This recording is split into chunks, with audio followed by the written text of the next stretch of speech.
وَلَكُمْ فِيهَا مَا تَدَّعُونَ. یہ آیت بڑی عجیب ہے.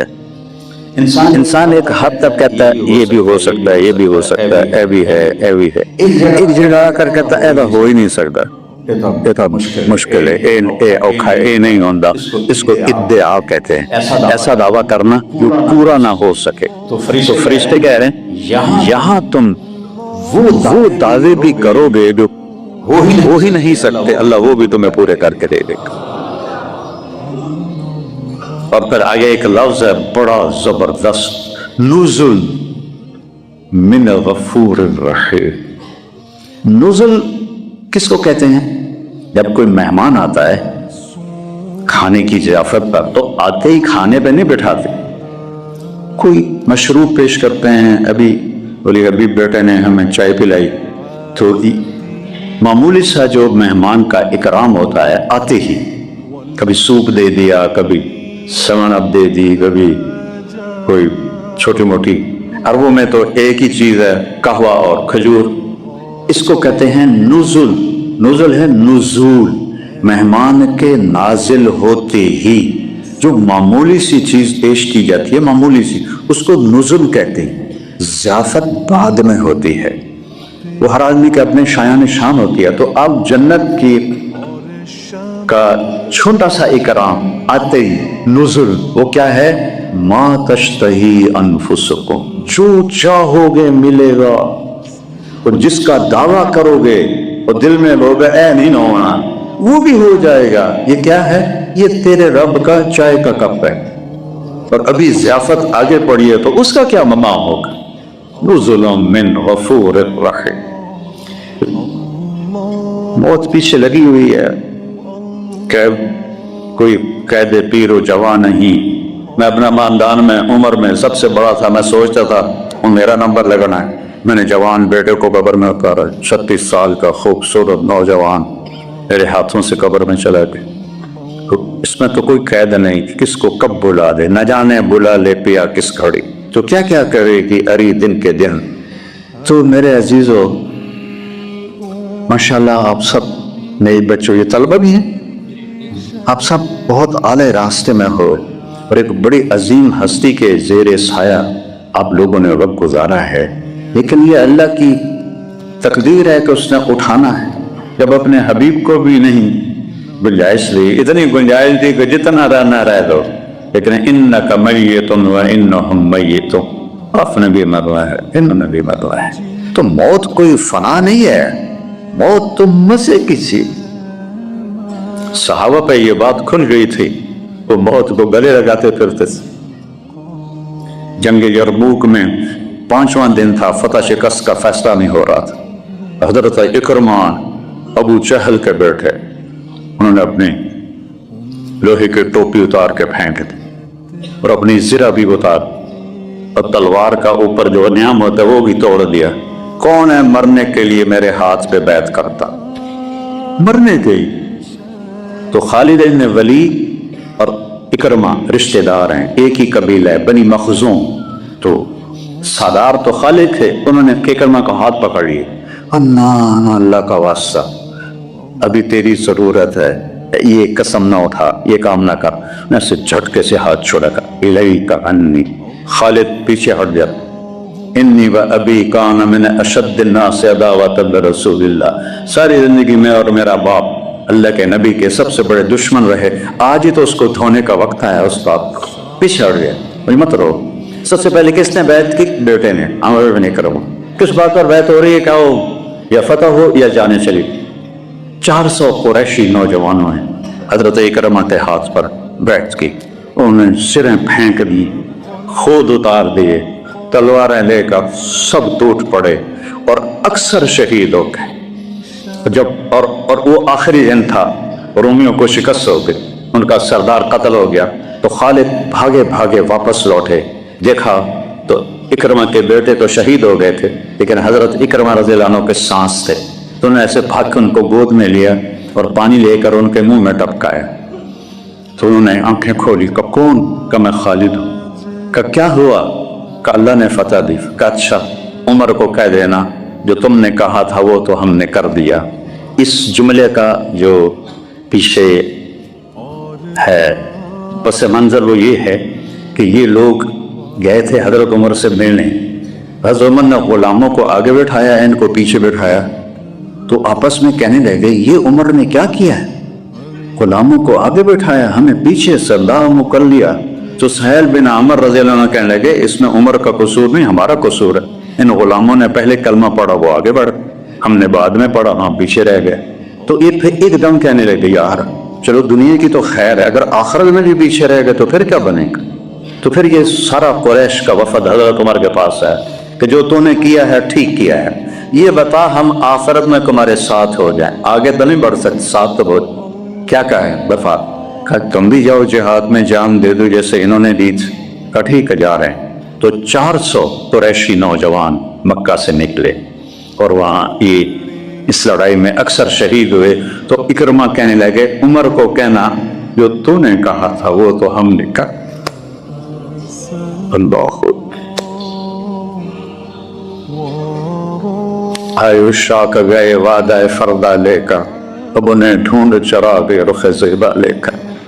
اس کے بعد ان کی جان نکل گئی تو عرب غصے میں بولے تو ماں کا نام پکارتا ہے، خوشی سے بولے تو باپ کا نام پکارتا ہے۔ تو یہاں حضرت خالد کو حضرت عمر پہ غصہ اور فرمانے لگے کلا زعم ابن الحنتمہ، ابن الخطاب نہیں کہا، عمر بن خطاب، ماں کا نام لے حنتمہ، غصے بھی کلا زعم ابن الحنتمہ، حنتمہ کا بیٹا اب یہ نہیں کہہ سکتا کہ سرداروں نے جان کا نذرانہ پیش نہیں۔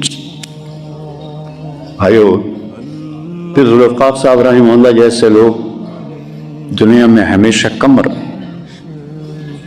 اور جس طرح ایک خانقاہی نظام انہوں نے بنایا ہے پاکستان میں، اس سے پہلے کسی کے مقدر میں یہ ایسا نظام میں نے نہیں دیکھا۔ مجھے 54 سال ہو گئے اللہ کے نیک بندوں کے ساتھ پھرتے ہوئے، پاکستان کے کونے کونے میں خانقاہیں بھی دیکھی، لیکن آج مسجد میں تو میں پہلی دفعہ آیا، اس سے پہلے ایک دفعہ آیا تھا لیکن اس وقت پیر صاحب تھے نہیں، کہیں سفر پر تھے۔ تو یہ اس ایک شخص نے اتنی بڑی جو کا خانقاہی نظام چلایا، یہ اس اللہ کی قبولیت ہے۔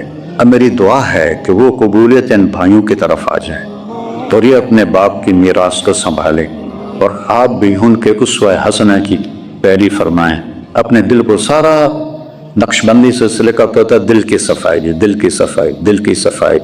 اور ایک حدیث یاد ہے کہ ان فی الجسد مضغۃ لو صلحت صلح الجسد کلہ ولو فسدت فسد الجسد کلہ الا وہی القلب۔ جسم میں ایک گوشت کا ٹوٹا ہے، اگر وہ ٹھیک ہو جائے سارا جسم ٹھیک ہو جاتا ہے، اگر وہ بگڑ جائے سارا جسم بگڑ جاتا ہے، مادی طور پر بھی روحانی طور پر۔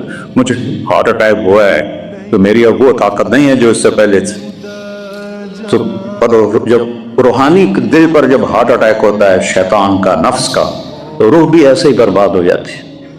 تو ساری محنت انہوں نے لوگوں کے دلوں پر کی اور ایک سرسبز باپ چھوڑ کر گئے۔ اللہ اسے ہرا بھرا رکھے اور ان بچوں کو اپنے باپ کا صحیح وارث بنائے، اور ہم سب کو بھی اپنے وقت پر ایسے ہی خوبصورت موت دے کہ جب جائیں تو اللہ ہم سے راضی ہو۔ السلام علیکم۔ اللہم لک الحمد کما انت اہل، فصل علی محمد کما انت اہل، وفعل بنا ما انت اہلہ، انک اہل التقوی و اہل المغفرہ۔ اللهم اغفر له ورحمه وتجاوز عنه وأبدله دارا خيرا من داره وأهلا خيرا من أهله وجيرانا خيرا من جيرانه ونقل من الخطايا كما ينقى الثوب الأبيض من الدنس وباعد بينه وبين خطاياه ما باعدت بين المشرق والمغرب اللهم اغسله بالماء والثلج والبرد اللهم اغفر له ما تقدم من ذنبه وما تأخر وما أسر وما أعلن ما أنت أعلم به منه۔ یا اللہ ہم سب گواہ ہیں تیرے بندے ذوالفقار نے تیری اطاعت کی خوبصورت زندگی گزاری، رٹی ہوئی تھی، اور آپ کا ختنہ ماں کے پیڑ سے ہو چکا تھا، اور جب آپ باہر آئے پورے کمرے میں روشنی پھیل گئی اور پورے کمرے میں خوشبو پھیل گئی، تو وہ حیران ہوتی ہے یہ بچہ کیسا ہے۔ اب میں تھوڑا سا یہ بتاؤں کہ اس پیدائش سے دنیا میں کیا ہوا. 4 چیزیں ہیں، پانی ہے، آگ ہے، مٹی ہے، ہوا ہے. یہ 4 عناصر سے یہ کائنات چل رہی ہے. آپ پیدا ہوتے ہیں تو دنیا میں جتنے بت تھے زمین پہ جا گرے، پتھر کے یا مٹی کے، سارے زمین پہ جا گرے. آپ کی نبوت نے ایک عنصر پہ اثر ڈالا، مٹی. دوسرا کیا ہوا؟ کسرا نوشیروان نے ایک محل بنایا تھا جس کے اوپر ایسے برج تھے. ہمارے ہاں اوپر ٹائلیں، نیچے اینٹیں. وہ پوری چٹان کاٹ کے برج بنے ہوئے تھے، پوری چٹان برج، اور نیچے جا کر پلر، ایک ہی چٹان، ایک ہی پتھر. تو نوشیروان کے محل کے 14 برج ایک دھماکہ ہوا اور زمین پہ گر گئے.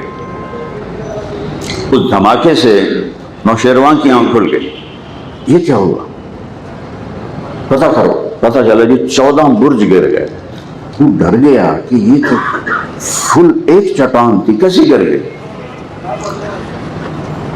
انہیں تو خبر نہیں کہ ایک یتیم 2 جہان کا سردار آیا ہے، اس کی یہ ہلچل ہے.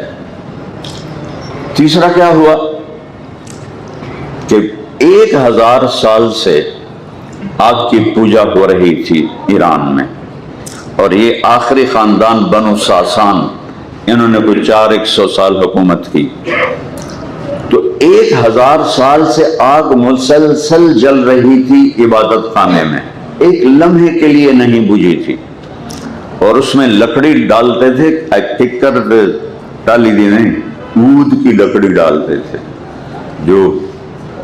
جس کا 1 تولہ جو عطر ہے وہ 1 لاکھ درہم تک اس کی قیمت ہے. وہ لکڑی اس میں ڈالتے تھے آگ جلانے کے لیے. تو ایک دم آگ، ایک جھونکا آیا اور آگ بجھ گئی. تو ایرانیوں کے جو پنڈت ہے اس کو منہ بیران کہتے تھے، منہ بیران. تو وہ 24 گھنٹے وہ ایک آدمی ڈیوٹی پہ ہوتا تھا کہ آگ بجھنے نہ پائے. ایک دم جب وہ بجھی تو تیسری طاقت ہے آگ، ایک دم زیرو ہو گئی. چوتھی طاقت ہے ہوا. تو ہوا تو پہلے بھی چلتی تھی، آج اس نے آگ کو کیوں بجھا دیا ہے؟ یہ کیسے بجھ گئی ہے؟ یہ 4 عناصر کی تسخیر ہو رہی ہے. وہ بھاگا بھاگا گیا بادشاہ کے پاس، حضور آگ بجھ گئی. وہ تو پہلے ڈریا بیٹھا ہی، میں نے کہا میرے 14 برج گر گئے، یہ کیا ہوا؟ یہ ہوا ہے کہ ایک بہت بڑی ہستی آئی ہے. جب اب اس کو پھر میں بعد میں لیتا ہوں. انہوں نے آپ کو، حضرت شفا نے آپ کو حضرت آمنہ کے پہلو میں لٹا دیا. اب اس بچے کی عمر کتنی ہوگی؟ آدھا گھنٹہ، 25 منٹ، 35 منٹ. تو آپ ایسے لیٹے ہوئے ہیں. تو آپ نے ایک دم کروٹ بدلی اور ایسے الٹے نہیں ہوئے، سجدے میں چلے، گھٹنے اٹھائے، ہاتھ ایسے رکھے اور پورا سجدہ. کہ یہ ایک پیغام تھا کہ یہ آنے والا نبی نماز لے کر آئے گا، اور جاتے ہوئے بھی آپ کے آخری الفاظ سے الصلاۃ، نماز نہ چھوڑنا. جیسے آپ اپنی حاضری نہیں چھوڑتے عدالت میں، تو آپ پیغام دے رہے ہیں دنیا سے جاتے ہوئے، نماز نہ چھوڑنا، نماز نہ چھوڑنا. آج مشکل سے 15-20% نمازی ہیں، سب نماز چھوڑ کے، کوئی جمعہ پڑھ لیتا ہے، کوئی عید پڑھ لیتا ہے، کوئی اس سے بھی باغی نہیں. تو ماں بھی ڈر گئی اور دائی بھی ڈر گئی. اور پھر اس کے بعد آپ نے عجب کام کیا. آپ نے ایسے سینہ اٹھایا، دونوں ہاتھوں پہ پریشر دیا اور سر ایسے کیا، پھر سیدھا ہاتھ اوپر اٹھایا اور شہادت کی انگلی کو اس طرح کیا.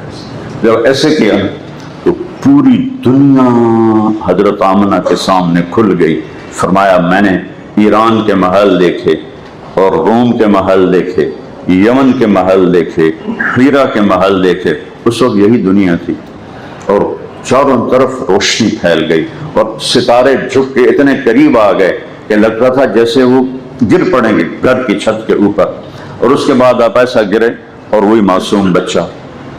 تو جب آپ اس حالت میں دوبارہ معصوم بچہ بن کے گئے تو ماں نے آپ کو اٹھا کے گود میں لے لیے اور حیران ہو کے دیکھ رہی ہیں اس نے کیا کیا ہے، یہ کیا ہوا ہے؟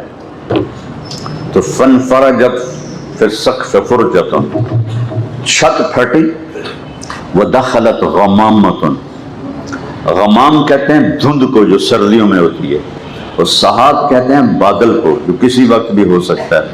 تو ایک دھند آئی اور اس دھند اتنی گہری تھی کہ اس میں ماں کی نظروں سے اوجھل ہو گئے اور نظر نہیں آ رہا ہے، اور ایسا لگے جیسے غائب ہو گئے، اور اس کے اندر سے آواز آئی طوفوا بہ مشارق الارض ومغاربہا، اس بچے کو مشرق اور مغرب پھرا دو، لیعرفوا باسمہ ونعتہ وصورتہ، ساری دنیا کو بتا دو، وکیلوں کو، امیروں کو، غریبوں کو، عورتوں کو، مردوں کو، کہ یہ ہے جس کے پیچھے چل کے منزل ملے گی، ورنہ باقی سب تباہ ہو جائیں گے، سب ہلاک ہو جائیں گے۔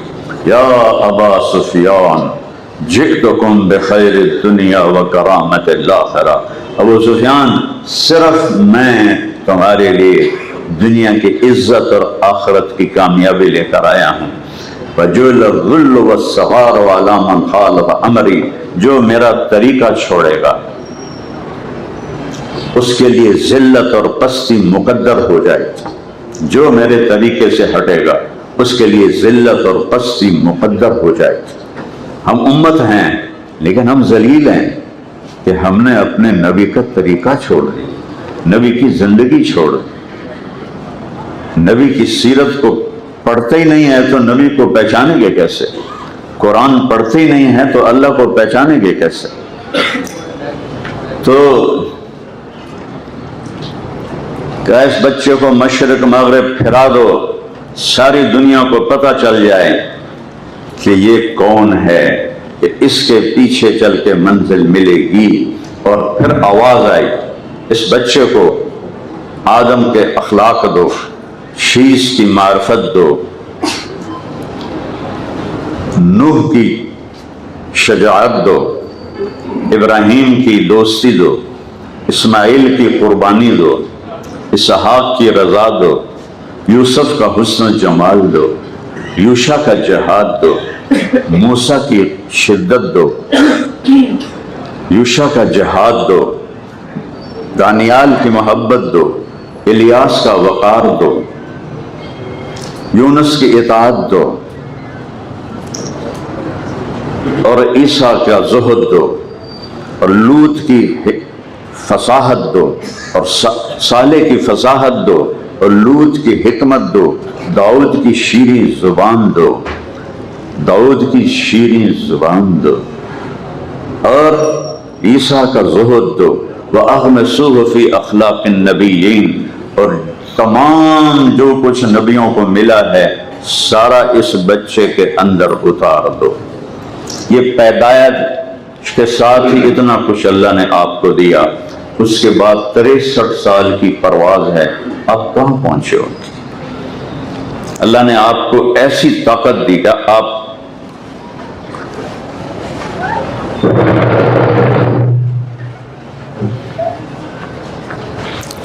نماز پڑھائی، اللہ اکبر، سب نے کہا اللہ اکبر، تھوڑی دیر کے بعد آپ نماز میں چلنا شروع کر دیا۔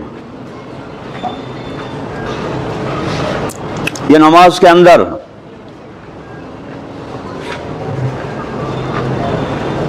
دیوار تک آ گئے، اس وقت محراب نہیں ہوتی تھی، دیوار ہوتی تھی، دیوار تک آ گئے، تھوڑی دیر کھڑے رہے، پھر واپس چلنا شروع کیا۔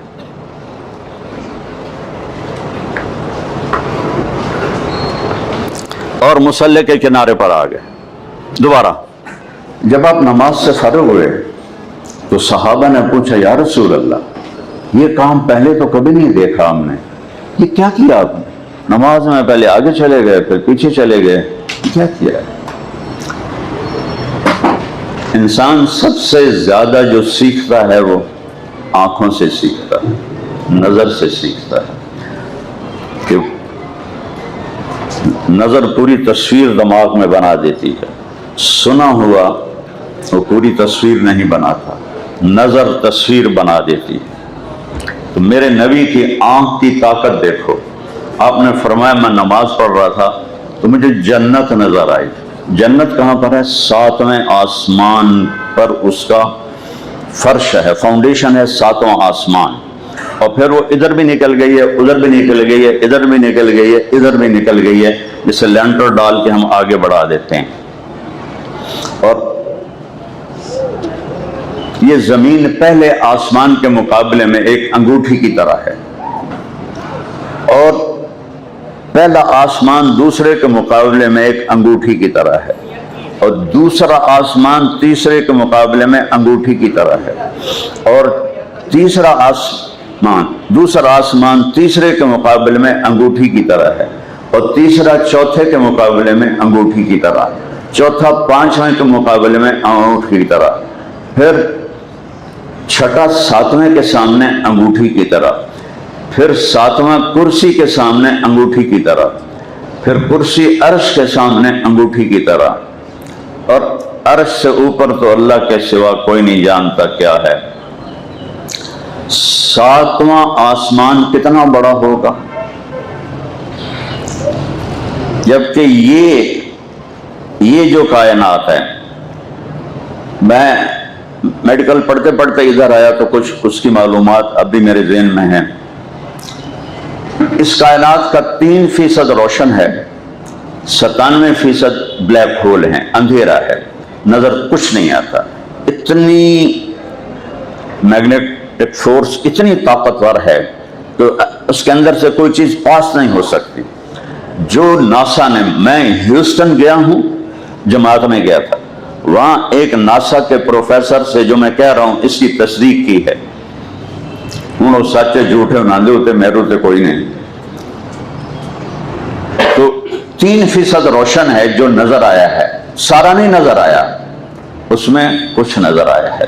اس کو انہوں نے زمین پہ بیٹھ کے ناپا ہے کہ یہاں سے ایک جہاز اڑایا جائے روشنی کی رفتار سے 3 لاکھ کلومیٹر فی سیکنڈ، یہ میں نے یہ کیا اور روشنی 3 لاکھ کلومیٹر چلی گئی، یہ کیا اور روشنی 3 لاکھ کلومیٹر چلی گئی، ادھر سے یوں کیا تو روشنی 3 لاکھ کلومیٹر سفر کر گئی۔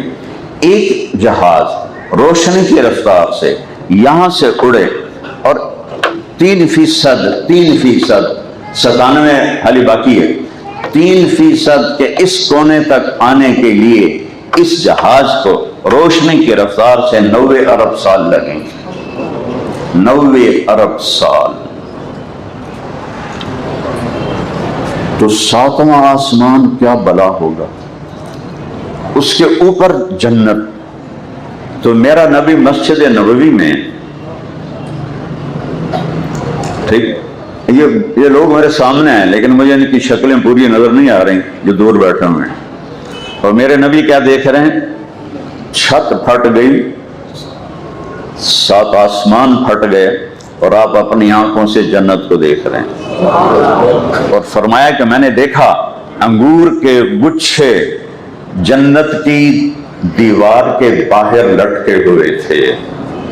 ایک دفعہ ایک بدو نے پوچھا، یا رسول اللہ جنت میں انگور ہیں؟ انگور تھوڑے ہوتے تھے عرب میں، آپ نے کہا ہیں، کہ ایک گچھا کتنا بڑا ہوگا؟ آپ نے فرمایا ایک کوے کی رفتار بڑی تیز ہوتی ہے، ایک کوا 1 مہینہ یہاں سے اڑے، لا یقو بیٹھے نہیں، لا ینثنی ادھر ادھر نہ مڑے، لا یفتر سست نہ پڑے، ایک ہی رفتار کے ساتھ اڑتے اڑتے اڑتے اڑتے 1 مہینہ اڑے تو تب جا کے ایک گچھا پورا ہوگا۔ تو ہوا کھانے لگا، یا رسول اللہ تو ایک دانہ کتنا بڑا ہوئے گا؟ فَقَمْ حَبَّةٌ وَاحِدًا، ایک دانہ کتنا بڑا ہوگا؟ آپ نے فرمایا هل ذبح ابوك طيسا عظيما، تیرے باپ نے کبھی بڑا چھترا ذبح کر کے فسلخ احابہ، اس کی کھال اتار کے تیری ماں کو دیا ہو کہ اس کا ڈول بنا؟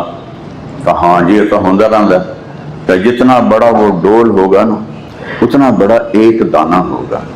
تو بڑی سادگی سے کہنے لگا یا رسول اللہ میں نے تو میری بیوی نے تو ایک کوئی کافی ہو جائے گا۔ آپ نے فرمایا تو بیوی کا غم نہ کر، تیرے سارے خاندان نو کافی ہو جائے گا۔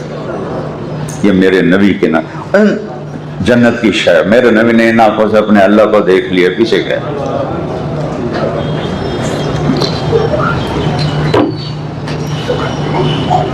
اتنی بڑی نظر عطا فرمائی، اور پھر یا رسول اللہ آپ پیچھے کیسے ہٹے؟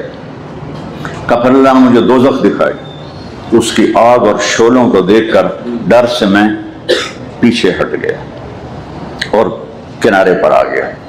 جس ہستی کو اللہ نے ایسی نظر دی ہو، ہم ان کے کہنے کو جھٹلا رہے ہیں۔ نوشیروان نے کہا کسی عالم کو بلاؤ، میں پیچھے سے سنا۔ تو ہیرا سے ایک عالم بلائے ہیں، عبد المسیح غسانی۔ دو قبیلے عرب میں ایسے بد نصیب تھے جنہیں اسلام نصیب نہ ہوا، ایک بنو غسان اور ایک بنو تغلب، یہ عرب عیسائی تھا۔ تو نوشیروان نے اس سے کہا کہ میرے وہ محل کے 14 برج ٹوٹ گئے، آگ بجھ گئی، اور بحیرہ ساوا ایرانیوں کا مقدس بحیرہ تھا، جھیل تھی مقدس، وہ ایک دم خشک ہو گئی۔ جیسے ہندو گنگا میں نہانے کو کہتے ہیں نا پاپ دھل گئے، ایرانی اس جھیل میں نہانے کو کہتے تھے گناہ دھل گئے، وہ ساری خشک ہو گئی ہے۔ اور عراق میں ایک بنجر جگہ تھی سماوا، وہ ایک دم پانی سے بھر گئے۔ اس نے کہا جی میں نہیں جانتا، لیکن میرا ماموں ہے شام میں رہتا ہے، وہ بڑا عالم ہے، میں اس سے پوچھ کے بتاتا ہوں۔ ان کو جاؤ۔ تو انہوں نے اس کو سواری دی، گھوڑا دیا، تو دمشق پہنچے تو آگے ان کے ماموں سکرات کی حالت میں تھے۔ تو انہوں نے ان کو ایسے ہلایا، یا خال یا خال انا عبد المسیح، انا عبد المسیح۔ تو انہوں نے ایسے آنکھیں کھولی، میں عبد المسیح ہوں، ماموں ماموں میں عبد المسیح ہوں۔ تو انہوں نے ایسے آنکھ کھولی، انہوں نے ایک لفظ نہیں بولا، وہ بولے بعثک ملک بنی ساسا لارتجاس الایوان وخمود النیران، تجھے ایران کے بادشاہ نے بھیجا ہے نا کہ محل کے 14 برج ٹوٹ گئے اور عبادت خانے کی آگ بجھ گئی، اور وادی سماوا میں پانی بھر گیا، اور بحیرہ تو ساوا خشک ہو گیا۔ اس نے ایک لفظ نہیں بتایا، یہ خود بولے، کہنے لگے سن اذا ظہر صاحب الحوراء وکثرت التلاوہ وفاضت واد السماوہ وغاصت بحیرۃ الساوہ فلیس الشام لسطیح شاما ولیس فارس لعبد المسیح مقاما وانما یملک ملوک وملکات علی عدد الشرفات ثم یکون ما هو آت فآت۔ کا سن جب بحیرہ ساوا خشک ہو جائے اور وادی سماوا میں پانی بھر جائے اور ایک عصا والی ہستی ظاہر ہو اور اس کی کتاب کی کثرت سے تلاوت ہو، اس نے کچھ نہیں بتایا، وہ بتا رہا ہے، اور جب اس کی کتاب کو کثرت سے پڑھا جائے، کتنے بد نصیب ہیں، پورا سال گزر جاتا ہے ایک آیت قرآن کی نہیں پڑھتے، ایک آیت۔ کہاں سے دل میں روشنی آئی، کہاں سے مظلوم کے لیے رحم آئے؟ دلوں کو نرم کرنے والی چیز تو قرآن ہے۔ وجلت قلوبہم، دل نرم ہو جاتے ہیں قرآن کے پڑھنے سے۔ جب قرآن کو دکھے ہی نہ صرف کل خانیاں تے رہ گیا قرآن میں، وہ بھی مولوی صاحب آ کے پڑھے، اسی تو کچھ بھی نہیں پڑھنا۔ میں کہا جاؤ قرآن کی تلاوت ہو اور عصا والا شخص ظاہر ہو اور وادی سماوا خشک ہو جائے تو بحیرہ ساوا یہ ابلنے لگے ساوا کی جگہ، تو پھر شام میرے لیے شام نہیں، اور فارس ایران تیرے لیے ایران نہیں، 14 آئیں گے نوشیروان کے بعد بادشاہ اور ملکائیں، پھر اس نبی کی حکومت پوری دنیا میں قائم ہو جائے گی۔ ابھی آپ پیدا ہوئے ہیں،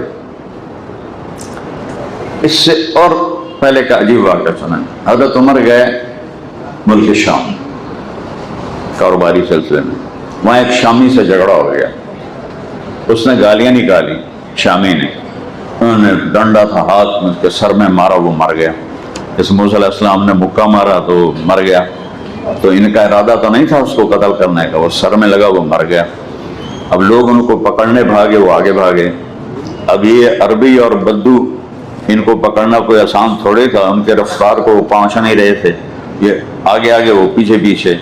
آخر ایک گلی میں مڑے تو آگے دروازے پر، گرجے کے دروازے پر ایک راہب کھڑا تھا، اس نے ایسے حضرت عمر کو دیکھا تو اشارہ کیا ذرا، ان کو بلا کے اندر لے گئے اور دروازہ بند کر کے باہر کھڑا ہو گئے۔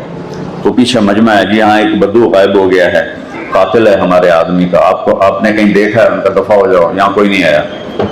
وہ سارے چلے گئے ان کے ادب میں، جب سارے چلے گئے تو اندر آیا، کہنے لگا کیا نام ہے تیرا؟ کہا عمر۔ کہاں کے ہو؟ کہا جی میں مکے کا۔ کہا تمہارے شہر میں کسی نے نبوت کا دعویٰ کیا ہے؟ کہا جی نہیں۔ کہا ان قریب ایک آدمی نبوت کا دعویٰ کرے گا، تیرے نصیب میں اس کا ساتھی ہونا لکھا ہوا ہے، اور تیرے نصیب میں میرے ملک کی فتح بھی لکھی ہوئی ہے۔ جب تیری فوجیں میرا ملک فتح کریں تو مجھے لکھ کر دے دو کہ میرے گرجے کو اور مجھے کچھ نہیں کہیں اگر میں زندہ ہوا۔ وہ کہنے لگے حضرت جی میرا حادثہ نہ کرو، میں تو بھوک مردا ہے کہ روٹی کمانے آیا، تجھ میں بادشاہی دیندے پہ ہو، جان بچاؤں واسطے تھوڑے گرجے چھوڑے ہاں، اب مہربانی کرو، اے مذاق تو نہ کرو۔ کہنے لگے تیرا کیا جاتا ہے، تو لکھ کے دے دے۔ حضرت عمر لکھنا جانتے تھے، تو انہوں نے لکھ کے دے دیا کہ میری فوجیں، انہوں نے کہا یہ لکھو میری فوجیں جب آئیں شام میں تو میرے گرجے کو مجھے کچھ نہ کہیں، لکھ کے دیتا۔ اور پھر اللہ نے وہ دن دکھایا کہ حضرت عمر کے زمانے میں فوجیں ملک شام میں جا رہی تھیں، تو آپ نے فرمایا کہ یاد رکھنا وہاں فلاں محلہ فلاں گلی میں ایک گرجا ہے، اس کا ایک راہب ہے، اس کو ہاتھ بھی نہیں لگانا، اس کے پاس میرا امان نامہ لکھا ہوا ہے۔ میرے نبی کی نبوت کے اعلان سے پہلے کتابوں والے، آسمانی کتابوں والے آپ کو جانتے ہیں۔ بحیرہ راہب زرقا ایک جگہ میں گیا ہوں اردن میں، وہاں رہتا تھا، تو جناب حضرت ابو طالب آپ کو لے کر آئے تھے ملک شام تجارت کے لیے، تو وہ دروازے پر کھڑا آپ کو دیکھ رہا تھا۔ جب انہوں نے وہاں پڑاؤ کیا تو کہنے لگا بھائی تم سب کی کل دوپہر کی دعوت ہے۔ وہ کہنے لگے تم نے تو کبھی ہمارا حال بھی نہیں پوچھا، اب دعوت کیوں دے رہے ہو؟ کہا ایک خاص کام ہے۔ اگلے دن سب کٹھے ہو گئے، اس نے دیکھا تو آپ موجود نہیں تھے، کہنے لگے سارے آ گئے ہو؟ کہنے لگے ہاں۔ کہا نہیں کوئی کم ہے؟ کہاں ایک بچہ ہے وہ اونٹ چرانے گیا کتورا پالا وہ دی پردہ تانوں سدے تانوں کہاں پوچھنا آئی، جاؤ اس بچے کو بلاؤ۔ تو وہ بھیجا ان کو، حضرت ابو طالب نے بھی بلا کے لاؤ۔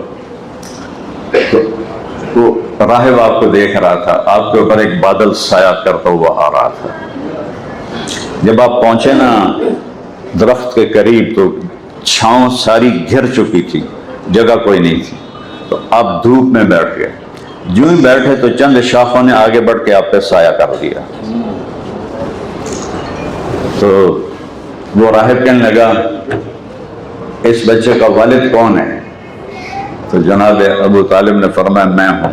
کہا جھوٹ بول رہے ہو، میرا علم کہتا ہے اس کا باپ فوت ہو چکا ہے۔ سبحان اللہ۔ کہنے لگے جی آپ نے سچ کہا، یہ میرا بھتیجا ہے پر مجھے اپنی اولاد سے بھی زیادہ پیارا ہے۔ تو پھر وہ آپ کی آنکھوں میں دیکھ کر کہنے لگا یہ اس کی آنکھوں میں جو سرخ لکیریں ہیں یہ ابھی سفر کی وجہ سے ہیں یا مستقل ہیں؟ کہنے مستقل ہے۔ اس نے آپ کا کرتا پیچھے سے اٹھایا تو مہر نبوت یہاں کندھے کے قریب تھی، تو وہ امتحان لینے کے لیے کہنے لگا اسألک باللات والعزیٰ، تجھے لات و عزیٰ کی قسم۔ اس نے آگے کچھ کہنا تھا تو آپ نے کہا بئس اللات والعزیٰ، برباد ہوں لات و عزیٰ، میرے سامنے ان کا نام کیوں لیا ہے؟ کہنا اچھا اسألک باللہ، میں تمہیں اللہ کے نام پر پوچھتا ہوں۔ کہاں اب پوچھو کیا پوچھتے ہو؟ تو اس نے کہہ دیا ارے بھائی اس کو یہیں سے واپس لے جاؤ، اگر یہودیوں نے دیکھ لیا تو اسے قتل کر دیں گے، یہ آنے والے وقت کا آخری نبی ہے۔ ابھی آپ کی عمر 12 سال تھی اور پہچاننے والے پہچان رہے، ہم آپ کا کلمہ پڑھ کے آپ کو نہیں پہچان رہے، یہ کتنے بڑے ستم کی بات۔ اور اللہ نے اس طرح محفوظ کیا ہے میرے نبی کی نسب کو، ایک ایک ادا کو، ایک ایک چیز کو، کہ کوئی عذر نہیں پیش کر سکتا جیسا ہمیں پتہ کوئی نہیں۔ عرب کا دستور تھا اپنے ماں باپ دادے پردادے کے نام یاد رکھتے تھے، لیکن آدم تک کسی کا نام محفوظ ہو یہ کسی کے پاس نہیں ہے سوائے ہمارے نبی کے، محمد بن عبداللہ بن عبد المطلب بن ہاشم بن عبد مناف بن قصی بن کلاب بن مرہ بن کعب بن لوئی بن غالب بن فہر بن مالک بن نضر بن کنانہ بن خزیمہ بن مدرک بن الیاس بن مضر بن نزار بن عدنان بن اود بن حمیسہ بن سلامان بن عوس بن بوز بن قموال بن عبی بن عوام بن ناشد بن حزاب بن بلداس بن یدلاف بن طابق بن جاہم بن ناحش بن ماخی بن عیفی بن عبکر بن عبید بن الدعاء بن حمدان بن سمبر بن یثربی بن یحزن بن یلحن بن ہرعوہ بن عیدی بن ذیشان بن عیسر بن اقناد بن ایہام بن مقصر بن ناہر بن زارع بن سمی بن مزی بن عوت بن ارام بن پیدار بن اسماعیل بن ابراہیم بن آذر بن ناحور بن سرود بن رعو بن فائل بن عابر بن افرخشاد بن سام بن نوح بن لامک بن متوشال بن ادریس بن یرد بن ملعیل بن کینان بن آنوش بن شیس وبن آدم علیہ السلام۔ یہ واحد ہستی ہے جن کی پیڑھی